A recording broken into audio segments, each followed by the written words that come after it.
Lord ஹல்லேலூயா. சீயோன் லெந்துகால வேதாகம ஆய்விற்கு அன்போடு கூட இயேசு கிறிஸ்துவின் நாமத்தில் உங்களை வரவேற்கிறேன். இன்றைய தினத்திலும் சகரியா புஸ்தகத்தில் காணப்படுகிறதான சிலுவை நிழலை குறித்து நாம் தியானிக்க போகிறோம். கர்த்தருடைய பரிசுத்த நாமத்திற்கு மகிமை உண்டாவதாக.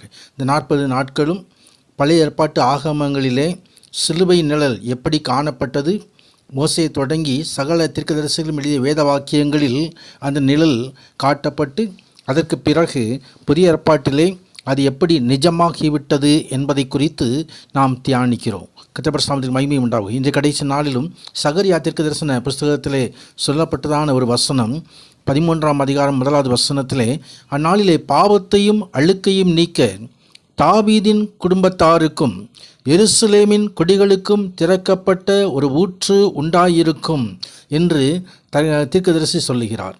ஆம், தாவீதின் சன்னதியிலே கிறிஸ்துவான் பிறந்தார். கிறிஸ்துவான் சன்னதியிலே நாம் பிறந்திருக்கிறோம். நாமும் தாவீதின் குடும்பத்தாராக இணைக்கப்பட்டிருக்கிறோம். நமக்காக ஒரு ஜீவ தண்ணீர் எருசலேமிலிருந்து புறப்பட்டு வருகிறது.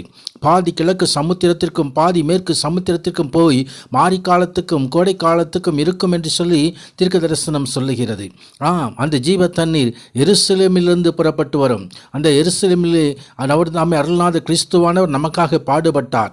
இயேசுவும் தம்முடைய சொந்த இரத்தத்தினால் ஜனத்தை பரிசுத்தம் செய்யும்படியாக நகரவாசலுக்கு, எருசலேம் நகரவாசலுக்கு புறம்பே கல்வாரி மலையிலே நமக்காக பாடுபட்டு தம்மையே ஜீவாதார பலியாய் கிருபாதார பலியாய் ஒப்பு கொடுத்தார்.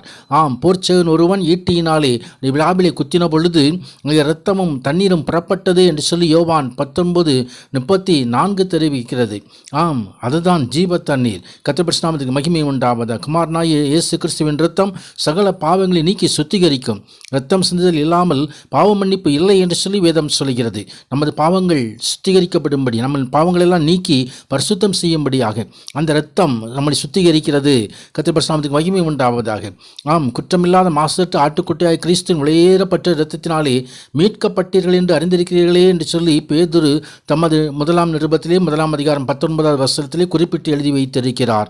அவருடைய இரத்தம் நமக்காக, அவருடைய அநேகருக்காக சிந்தப்படுகிற புதிய உடன்படிக்கைக்குரிய என்னுடைய இரத்தமாக இருக்கிறது என்று சொல்லி மார்க் 14:24 அருள்நாத கிறிஸ்துவானவர் சொன்னார்.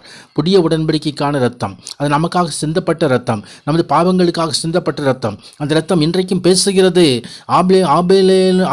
ஆபேலினுடைய இரத்தத்தை பேசினதை பார்க்கிறோம்.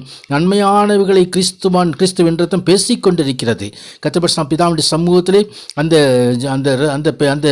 சத்தம் இரத்தத்தின் சத்தம் உண்டாயிருக்கிறது. அது கிறிஸ்துவின் இரத்தத்தின் சத்தம். கர்த்தருடைய மகிமை உண்டானால் பாவங்களை மன்னிக்கும்படியாக நம்ம பாவங்களை சுத்திகரிக்கும்படியாக நமக்கு நித்திய ஜீவனை தரும்படியாக இந்த பரிந்து பேசி கொண்டிருக்கிற ரத்தம்.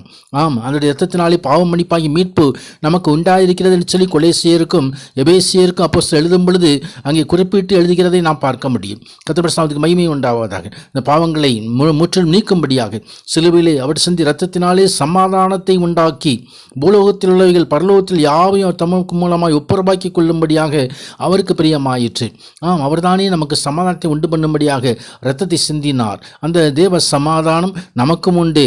கர்த்தருடைய நாமத்துக்கு மகிமை உண்டாவதாக. அவர்தாமே தமது மாம்சமாய் திரையின் வழியாய் புதிதும் ஜீவனுமான மார்க்கத்தை நமக்கு உண்டு பண்ணினபடியால் மார்க்கத்தின் வழியாக பிரவேசிப்பதற்கு இரத்தத்தினாலே நமக்கு தைரியம் உண்டாயிருக்கிறது என்று சொல்லி எபிரேயருக்கு எழுதப்பட்டிருக்கிறது. தைரியமாய் நாம் நித்திய ஜீவனை சுதந்திரித்துக் கொள்ளலாம். என் மாம்சத்தை புசித்து என் இரத்தத்தை பானம் பண்ணுகிறவனுக்கு நித்திய ஜீவன் உண்டு, நான் அவனை கடைசி நாளிலே எழுப்புவேன் என்று சொல்லி யோவான் 6:54 அருள்நாதர் கிறிஸ்துவானவர் சொல்லி வைத்திருக்கிறார். அவருடைய நினைவாக திருவிருந்து நமக்காக ஆயத்தப்படுத்தப்பட்டிருக்கிறது. கர்த்தருடைய நாமத்துக்கு மகிமை உண்டாவதாக.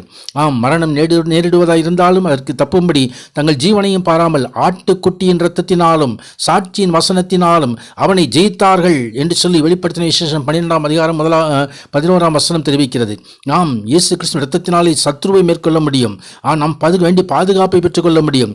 வெள்ளாட்டுக்கடா, இளங்கால இவைகள் இரத்தத்தினால் அல்ல, நம்முடைய சொந்த இரத்தத்தினாலே ஒரே தினம் நமக்காக பரிசுத்த ஸ்தலத்தில் பிரவேசித்து நித்திய மீட்பை நமக்காக உண்டு பண்ணினார்.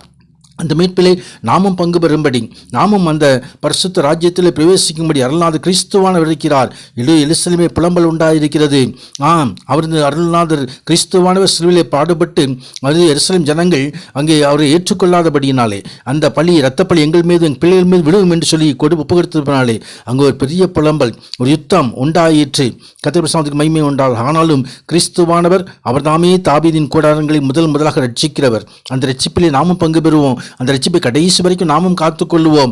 மெய்ப்பனை வெட்டுவேன், மந்தைய நாடுகள் சிதறிண்டு போகும் என்று எழுதியிருக்கிறபடி இதோ இந்த ராத்திரியிலே நீங்கள் எல்லோரும் இடரடைவீர்கள் என்று கிறிஸ்துவானவர் சொன்னார். அந்த இரத்தத்தினாலே நமக்கு மீட்பு உண்டாகும்படி அவர்தாமே மெய்ப்பராகிய கிறிஸ்துவானவர் தம்மையே சிலுவையில் நமக்காக ஒப்புக் கொடுத்தார். நித்திய உடன்படிக்கையின் இரத்தத்தினாலே ஆடுகளுடைய பெரிய மெய்ப்பரான நம்முடைய கர்த்தராகிய இயேசு கிறிஸ்துவை மரித்தோரிலிருந்து ஏறி பண்ணின சமாதானத்தின் தேவன் இயேசு கிறிஸ்துவை கொண்டு நமக்காக அவர் பிரியமானதை தமிழ் நடப்பித்து தமது சித்தத்தின்படி செய்ய சகல நற்கரிகளினாலும் சீர்பொருந்தியவர்களாக்குவாராக. அவருக்கே இன்றைக்கு மகிமை உண்டாவதாக. ஆம் என்று சொல்லி நிருபத்தார் எழுதுவது போல நாமும் தேவ சமூகத்தில் ஒப்புக் கொடுப்போம். உன்னதரான தேவன் மகிமையான காரியங்களை செய்தருள்வாராக. இந்த 40 நாட்களிலும் தியானத்தில் பங்கு பெற்ற ஒவ்வொருவரையும் தேவனாகத்தர் ஆசீர்வதிப்பாராக. குடும்பங்களை, பிள்ளைகளை ஆசீர்வதிக்கிறது மகிமையான காரியங்களை செய்தருள்வாராக. ஆமீன், ஆமீன்.